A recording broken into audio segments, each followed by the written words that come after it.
There were some times in the Old Testament where God asked the children of Israel to create some stones of remembrance. And so we're doing that these first 2 weeks to remember what God's done among us. But the next couple of weeks we'll look ahead in anticipation of what we're asking God to do in and through our church this next year.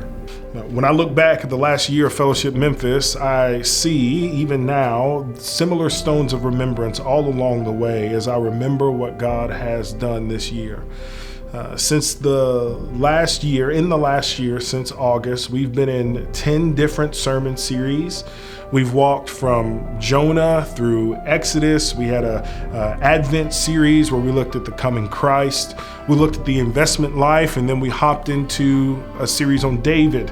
And after David, we looked at his grandmother in Ruth. And from Ruth, we walked into a summer series about Jesus, and now we're in the Philippians series. Over the last year, we've preached 222 sermons across 4 outposts. That is a countless amount of hours, study, preparation, gospel outreach, and impact, not only in our church, but in our city and the world. This past April, we commemorated the 50th anniversary of the assassination of Dr. King, and our own Fellowship Memphis worship team helped to lead worship alongside of the Tennessee Mass Choir. There were 4,000 attendees there who got to be blessed by our worship team. But also the first week following the conference, there were 1 million streams of the conference in a week.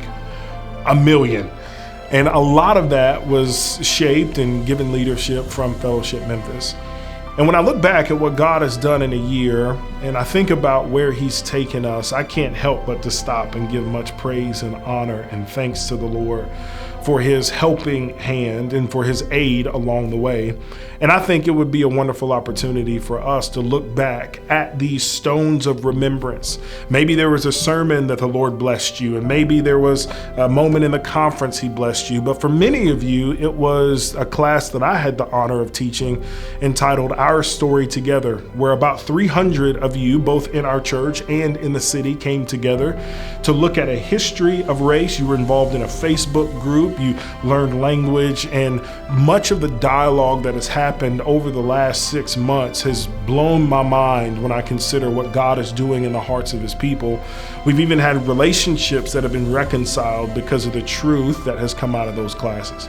And so with all of that, fam, we have much to be grateful for. We have much to celebrate. We have much to thank the Lord for. And so I hope you will join me now in thanking the Lord for an amazing year and looking ahead to seeing what God is going to do through you in the coming months. Over the past year at Fellowship Collierville, it's been exciting just to be a part of where God is moving and seeing Him at work. I think this year it's been a welcoming place for new people. We've seen a lot of younger couples come in that have just moved to town. I just think it's been fun at the guest reception at the end of the service to see people come up and just ask them the question like, how did you find out about Fellowship Collierville? And there's been stories of people driving past and seeing the sign and then just being curious and coming in and trying to find out. We've had people that have come to the Y expecting to be able to work out, and when they get there they find out there's a church there. And so inviting them in, and maybe they don't stay for the service, maybe they do, but now they know we're there. So our presence is getting to be known in the community.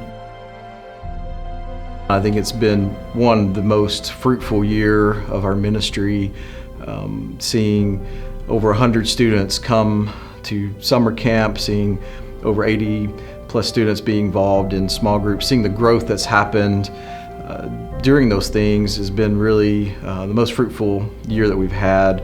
I feel like we've had an influx of people who have not just wanted to come and just participate or spectate, but have wanted to really serve and really give their lives to this community. And so when you look around the room now versus a year ago, there's an even deeper root system, I feel like, of people connected and serving.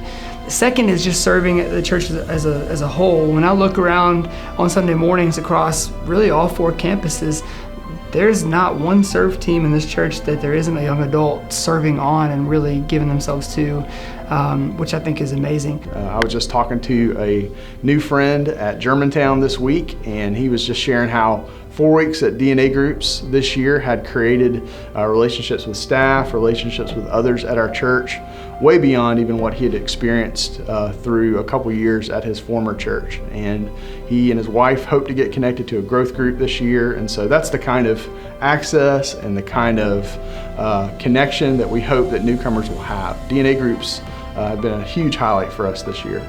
So even though it's just been my first year of the residency, we've learned so much, such as performing a homily for a wedding, a eulogy for a funeral, and all of the behind the scenes of how to run a Sunday morning. So from set up and tear down, setting up chairs, and also baptisms for a Sunday morning, we've learned all of that just within the first year of residency. The Memphis Union Mission is a homeless shelter that services about 85 to 90% of our male homeless population. This past year, we've had the pleasure of really getting and going deep with men. We've had an opportunity to serve really roughly around 200 men and meals every month there, but bigger than that, we've had a privilege of serving, of preaching and teaching the Word of God. And from that leads to conversations, that leads to relational building, and allows us opportunities to point these men to disciple-making relationships and things of that sort. Well, it is always great to be reminded of all, or at least a portion of what God was doing in and through our body this past year. God chose to really deepen us. He chose to connect us. He chose to grow us. Over 12% growth this past year with a church our size is a couple hundred people. And so we're very excited about that and grateful. Those are evidences of God's grace. And we're excited to look forward to next year.